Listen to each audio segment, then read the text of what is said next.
Mayan Hoffman reporting here live for India Today.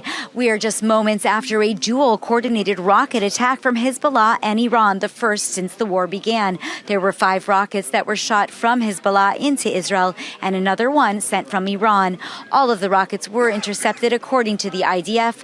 Right now we're looking into whether or not there were any shrapnel or other issues that fell into the country. However, Magen David Adom, our first responders here, have said there are no initial reports of injuries. Now remember, this come after several fragments did fall into central Israel overnight and yesterday. One piece even fell on a major road. However, there were no direct reports of injuries from those rocket attacks. However, there were several people injured rushing to their shelters. Magen David Adom reported yesterday treating around 45 individuals for such wounds. This comes after a health ministry report of 1,200 people since the start of the escalation reporting to the hospital for support. There are 96 of them still inside the hospital for treatment, 4 of them in serious condition. Now, where I am right now is the Magen David Adom underground dispatch center. We're several floors underground, a facility that is set up to be able to manage chemical weapons, missiles, and of course the kind of attacks that we're seeing right now from Iran. This is an establishment where just hours ago the president was here visiting the establishment, and senior military officials regularly hold meetings at the Magen David Adom facilities, several floors high and again several floors underground and fully protected in order to ensure that the blood bank, the breast milk, and of course the dispatch center are protected in a time of war. Now I want to remind you that there were several direct hits yesterday in the country, in Bnei Brak, in Petach Tikva, and in Beit Shemesh. Beit Shemesh is the site where just days ago there was a deadly missile attack, direct hit on a synagogue, killing 9 people. In total, 11 Israelis have been killed since the start of the war. Now today is Shushan Purim, the festival of Purim in Jerusalem, but unfortunately because of the war, people are unable to celebrate. The Ministry of Transportation has called on the community not to travel to Jerusalem and informed them that in fact trains and buses will still only be running on the hour. They've requested that people not congregate in the train stations and bus stations and instead stay near their shelters. Now I have with me a guest today standing behind me, Uri Shaham, who is the Chief of Staff of Magen David Adom. Thank you for being here, Uri. Thank you, Mayan. We are currently standing in the National Emergency Dispatch for Magen David Adom. Actually, the central nervous system for the medical emergency response for the entire country.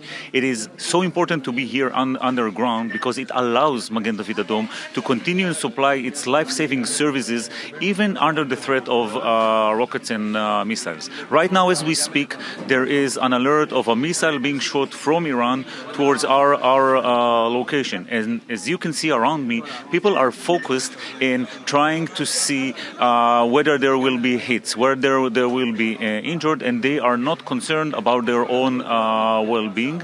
The systems that actually controls the ambulances, that automatically sends our first responders to the scene, that ensures that within minutes help is there, are protected. And now, Uri, this is a relatively new facility. Tell me about when this opened and also about the blood bank and the breast milk center that I understand are also housed in here in case of a major escalation. Well, indeed. About a year ago, when the estimations regarding multi-frontal war, main war with Iran was raised, we in Magen David Adom said we have to make sure that the central nervous system, the National Emergency Center, is protected. So we actually built this several months before the war with Iran, and then on June 2025, when the state of Israel was attacked after 30 years with ballistic missiles, then Magen David Adom was ready. And this is key for the emergency services in Israel to always be ready, because Magen David Adom readiness goes directly to better services to the people.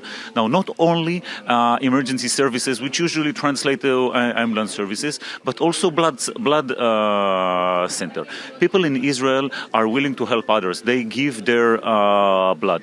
But if this blood is not protected, it might be delayed. The processing might be delayed. Blood units may be destroyed. Magen David Adom ensures that this is not the case. Each unit of blood that is collected nowadays in shelters, we ask people to come and give blood in the shelters, is being transferred here to to our location, going underground. The entire process of the blood is being done underground, and it's being sent to the hospitals to make sure that if somebody is injured, then he's covered, he or she are covered. But more than this, human milk or breast milk bank. Magen David Adom, because of our great experience in donors' relations, in collecting human samples and in processing them, is running the National Breast Milk Bank for the entire country.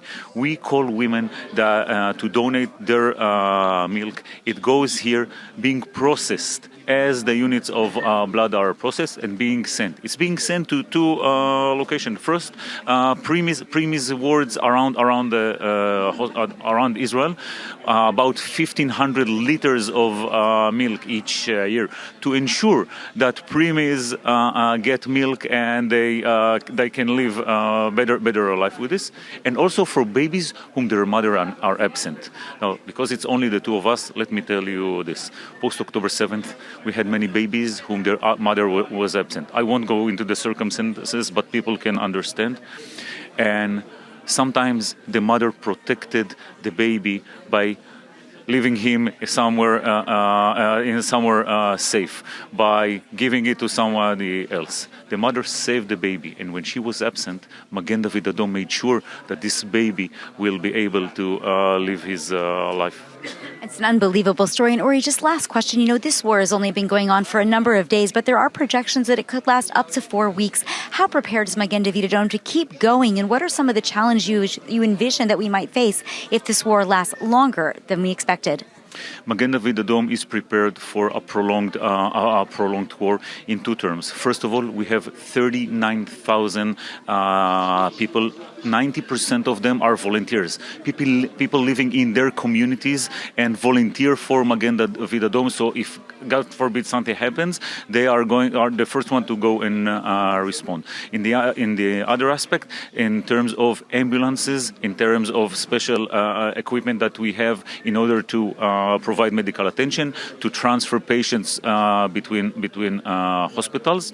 Nevertheless, if it will go on for months and months, we will have to make sure that we have enough equipment, that we have enough medical staff to restock the ambulances, and this is a challenge. But we are now focusing on the first few days of the war, making sure that wherever there is a missile hit, within seconds to minutes, Magen David Adom teams are there, not only providing the medical insurance, but also reinforcing Israel's resilience. Because when the people of Israel knows that Magen David Adom is there for them, they are more confident and they can last longer in this war that we are experiencing. Amazing. Well, thank you so much. That was Uri Shaham, the Chief of Staff of Magen David Adom, here at the Blood Center for several floors underground. Maayan Hoffman, live for India Today.